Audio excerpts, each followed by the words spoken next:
As we were talking about enthalpy the other day, we didn't quite cover everything. So we need to go back and talk about some more things that happen with enthalpy. Or what we're really talking about here is delta U or delta E, depending on how you define that variable. You can see those defined in multiple ways, depending on which textbook you're looking at. So this represents the energy in a system. And delta U or delta E, either one, is equal to Q, which is our heat, plus work. So what is work? Work is not exactly what you would define work as, probably. And if you recall, work has to do with moving things. So typically work can be done by gases that are like expanding or something like that. So if you have heat and work leave a system, delta U is negative. In other words, you have heat leaving the system. It's usually an exothermic type of reaction. If heat or work is gained by the system, then delta U or delta E is positive. So now let's introduce a new term, and that is called enthalpy, which we sort of talked about a little bit the other day. Enthalpy is defined as H, and basically it describes the thermodynamics of an entire system. So H is U plus PV. And PV is kind of like related to this work stuff that's up here. So something to keep in mind there. So if we have these equations sort of rearranged a little bit, we could say that the change in heat or energy that's leaving a system, delta H, is equal to U, change in U, times P delta V. Well, P delta V is kind of like negative work. So as long as your system is not expanding and you're not doing work upon things, we can actually say that delta H is pretty much the heat of the reaction. So these are things that we have to sort of assume. We're also assuming that we're under constant pressure. Those things are not always true. But in general, we can call delta H is somewhat equivalent to Q, as long as you don't have expansion and contraction going on in your reaction. So next, let's talk about something called standard state reactions, and these are really important for this whole section. What that means is what is the heat that's coming out of the reaction under standard conditions?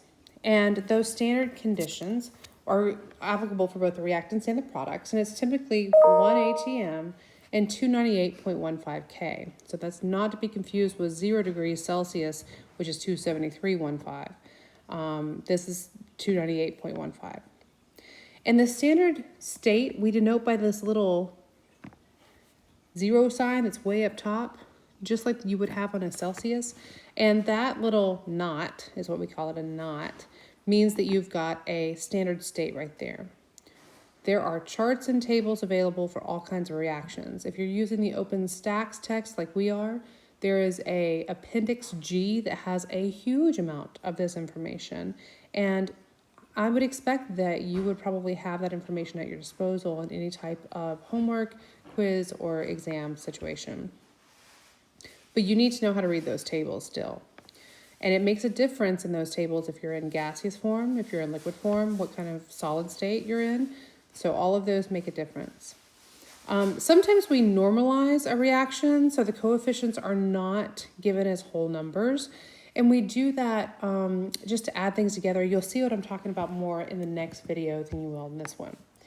So we have different forms of delta H. We can have delta H with a sub-letter of C here, and that means the standard enthalpy of combustion. Or what's more commonly used is delta HF, which is standard enthalpy of formation. And usually this is for something that you're making, like H2O. How you would make that would be H2 and 1/2 of this O2 in order to get this guy.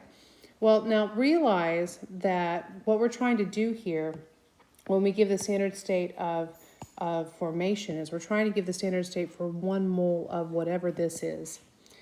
And so we're talking about a huge number of molecules. We're not talking about one molecule. And that's the reason why when it comes to energy calculations, we can have fractions. That's because we're not talking about one molecule that's there. So let's start with an example of what a problem like this might look like applying some of these things. So let's say you have octane. It's obviously a major component of gas. So how much heat's going to be produced in burning 1 gallon of octane? And then it says to assume a density of octane is this much, and it gives you the conversion to 1 liter.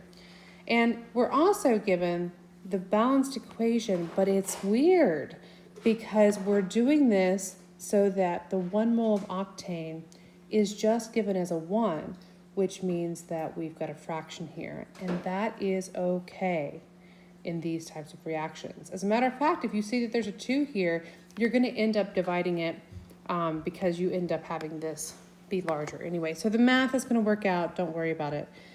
You do need to know what your molar mass is, and really these problems are a lot of just dimensional analysis. So if we start with 1 gallon, we can convert that to liters, canceling out our gallons of octane. We're in liters of octane. Convert that to milliliters, because you need to do that in order to get your grams of octane through the density. So we cancel out milliliters, we're in grams of octane.